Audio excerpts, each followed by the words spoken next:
Vous écoutez Alger Chaîne 3, le journal. Bonjour Fatima, madame, monsieur, bonjour. À la une de ce vendredi 16 mai, la 18e session du Conseil d'orientation de l'Académie militaire, présidée par le chef d'état-major de l'armée nationale populaire, le général d'armée Saïd Chengrehai, souligne l'importance cruciale de la préparation au combat. Ain Amena saisi de 1,9 million de psychotropes et démantèlement d'un réseau lié au terrorisme. Un individu a été placé en détention provisoire. Le ministre de l'Industrie inaugure la raffinerie de sucre Tafadis Abou Merdes. Il évoque le dossier de l'automobile en Algérie, assurant que nous atteindrons un taux d'intégration qui fera plaisir à tous les Algériens. Santé, l'État œuvre à la création de pôles spécialisés à travers l'ensemble du territoire national, environ 10 000 lits supplémentaires grâce aux nouvelles infrastructures, annonce depuis Oran du ministre de la Santé Abdelhak Seihi. Et crise en Libye, l'Algérie appelle au Conseil de sécurité des Nations Unies au dialogue interlibyen et au retrait des troupes étrangères. Les exactions sionistes se poursuivent en Palestine, de nouveaux martyrs et les hôpitaux pris pour cible. L'OMS déplore que l'hôpital européen de Khan Younes soit gravement endommagé après une frappe de l'armée d'occupation sioniste. Et sport, la sélection algérienne de cyclisme remporte 4 médailles, une en or, une en argent et 2 en bronze lors de la 3e journée des championnats d'Afrique de cyclisme sur piste qui se déroule au Caire en Égypte.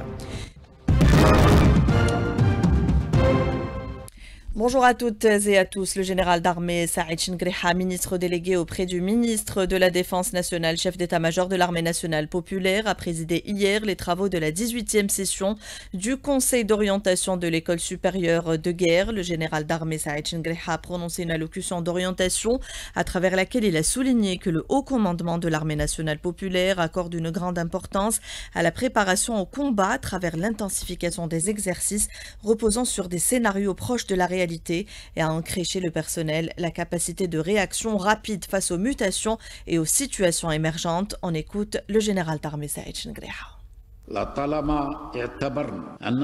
Nous avons de tout temps considéré que la préparation au combat et l'instruction continue du personnel militaire est la clé indispensable pour la maîtrise des armements et des systèmes d'armes, ainsi que la réussite d'une exploitation optimale de ces derniers. Car le soldat, qui dispose des équipements les plus modernes, mais qui manque d'expérience pratique dans leur utilisation, est susceptible de se retrouver dans l'incapacité de gérer les défis du terrain. C'est dans cette optique que nous veillons à accorder à la préparation au combat l'intérêt requis, à travers l'organisation d'entraînement intensif qui englobe des scénarios proches de la réalité et à ancrer chez nos personnels les mécanismes permettant une réaction rapide face aux changements qui surviennent et face aux situations émergentes, à même de consolider l'exploitation de leurs capacités avec compétence et précision. Un terroriste a été abattu, un pistolet mitrailleur de type Kalachnikov. Une quantité de munitions ont été récupérées lors d'une opération de fouille et de ratissage toujours en cours, menée par les détachements de l'armée nationale populaire dans le secteur de Khanchla. Une opération donc toujours en cours qui confirme la vigilance et la détermination des forces de l'armée à traquer ces criminels à travers l'ensemble du territoire national jusqu'à leur éradication. Et puis le tribunal de Sidi Mohamed a ordonné le placement d'un individu en détention provisoire pour contrebande, importation de substances psychotropes, financement d'un groupe terroriste et blanchiment d'argent. Le parquet de la République près du tribunal de Sidi Mohamed affirme qu'il s'agit d'une affaire relative à la saisie d'une quantité de substances psychotropes dans la région d'Onet, dans la commune d'Inamina Saïlizi, estimée à près de 1 900 000 capsules de type prégabaline. À l'issue de l'enquête préliminaire menée par les services régionaux de la police judiciaire de Ouergla, 3 suspects impliqués dans ces actes ont été identifiés, un 4e a été interpellé. Représentant du président de la République Abdelmajid Tebboune, Ahmed Attaf, le ministre d'État, ministre des Affaires étrangères, est à Bagdad en Irak pour participer aux travaux de la 34e session ordinaire du Conseil de la Ligue arabe au niveau du sommet de la 5e session du sommet arabe du développement prévue samedi. Les derniers développements de la cause palestinienne devraient être en tête des points inscrits à l'ordre du jour de la session ordinaire du sommet arabe. Les participants débattront en outre de la situation politique actuelle dans le monde arabe, ainsi que des moyens de renforcer l'action arabe commune et de conférer davantage d'efficacité au système d'action multilatéral arabes. Et toujours en diplomatie, l'Algérie a réitéré au Conseil de sécurité des Nations Unies son appel à l'ensemble des Libyens à privilégier le dialogue en tant que seule issue pour surmonter les différends, en faisant preuve de sens de responsabilité et en plaçant l'intérêt suprême du peuple libyen au-dessus de toute considération. À la suite de la reprise des affrontements armés à Tripoli ayant causé des pertes humaines, dans son intervention lors d'une réunion du Conseil de sécurité à l'issue du briefing présenté par le procureur général de la CPI, le représentant permanent adjoint de l'Algérie auprès des Nations Unies, Tawfiq El Khodri, a appelé tous les frères libyens à s'engager dans le dialogue en tant que seule issue pour surmonter les différends, à faire preuve d'un sens élevé de responsabilité et de patriotisme et à privilégier l'intérêt suprême du peuple libyen. Et en Palestine, les exactions sionistes se poursuivent. Le bilan des bombardements des forces d'occupation sionistes contre diverses zones de la bande de Gaza s'est élevé hier à 120 martyrs, dont la majorité sont des enfants et des femmes. Des avions des forces d'occupation ont bombardé des maisons, des tentes abritant des personnes déplacées dans la bande de Gaza, en particulier à Khan Younes, faisant des dizaines de martyrs et de blessés dans un contexte de destruction généralisée des infrastructures et des biens des civils. On en parle avec Ronnie Broman, membre de l'ONG Médecins sans frontières. Il en parle à Kalima Hasnaoui.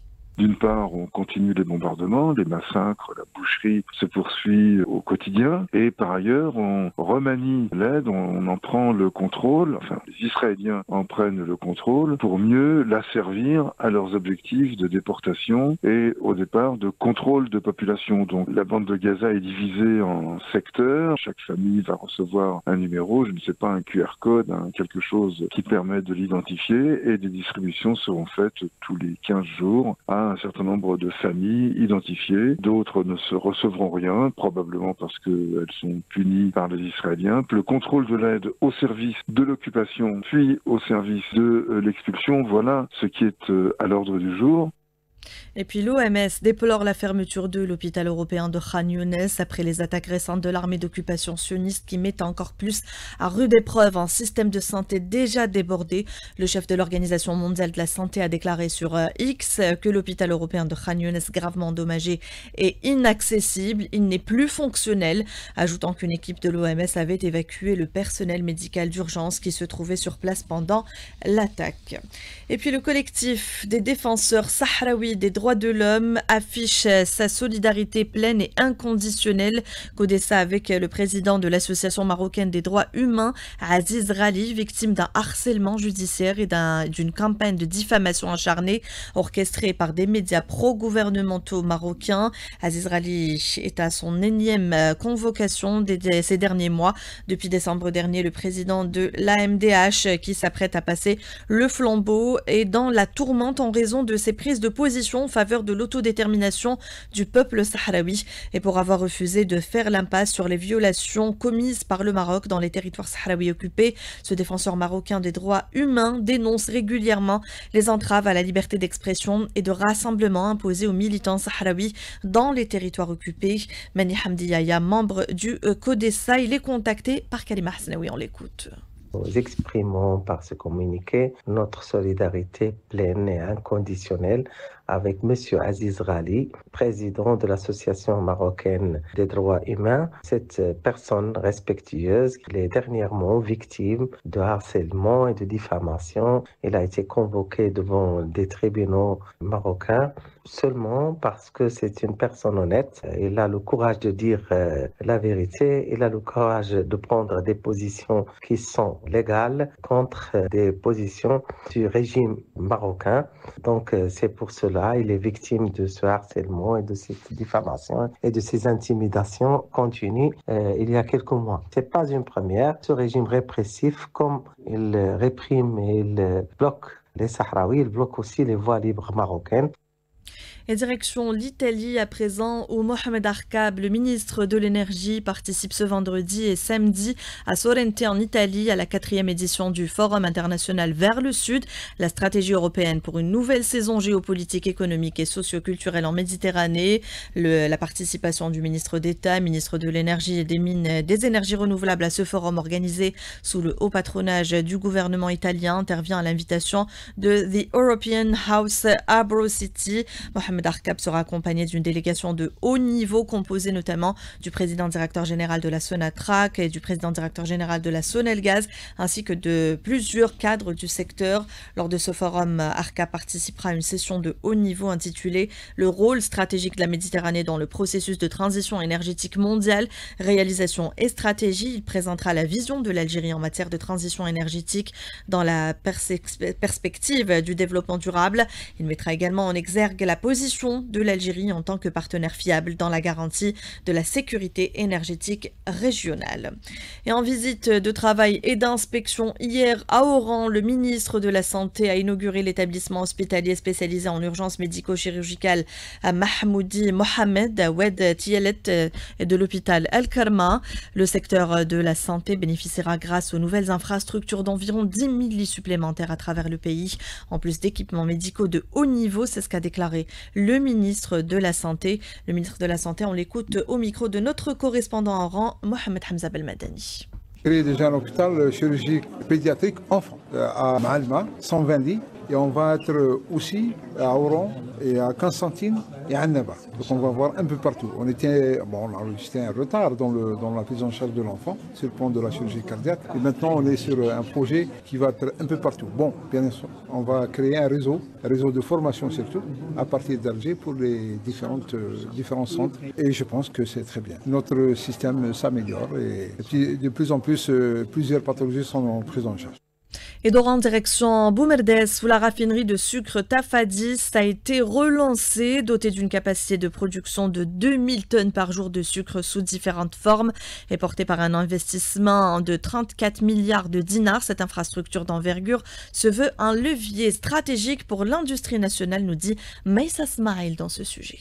Le sucre brut importé du Brésil sous forme de cristaux bruns entame à Tafadis un processus de transformation entièrement localisé. Les principales étapes du raffinage sont expliquées par Hamza Qasdali, chef de service de raffinage à Tafadis. Après la réception de sucre, on a la refonte en première place et après la carbofiltration, qu'elle élimine toutes les impuretés microbiologiques. On passe vers la concentration. Elle nous assure la pureté de sucre et la polarisation qu'elle doit être très élevée. Et après, on passe à la partie de la cristallisation. On a pu, dans cette étape de démarrage de production, atteindre les meilleures colorations maintenant en marché. La réhabilitation de l'usine a représenté un véritable défi tant sur le plan technique qu'organisationnel, souligne le directeur général Ahmed Draï. Vous avez vu, on a donné plusieurs dates, mais en fin de compte, on a donné la vraie date de fin parce qu'on a constaté qu'on était à peine à 45% d'état d'avance. On avait tout le matériel qui était là, mais il fallait le raccorder. Heureusement, tous nos ingénieurs sont jeunes, on est vraiment fiers. Aujourd'hui, Tafadis affirme produire un sucre raffiné de qualité premium. La polarisation, les normes, c'est 99,7. Là, nous sommes à 99,91%. C'est-à-dire on est au-dessus des normes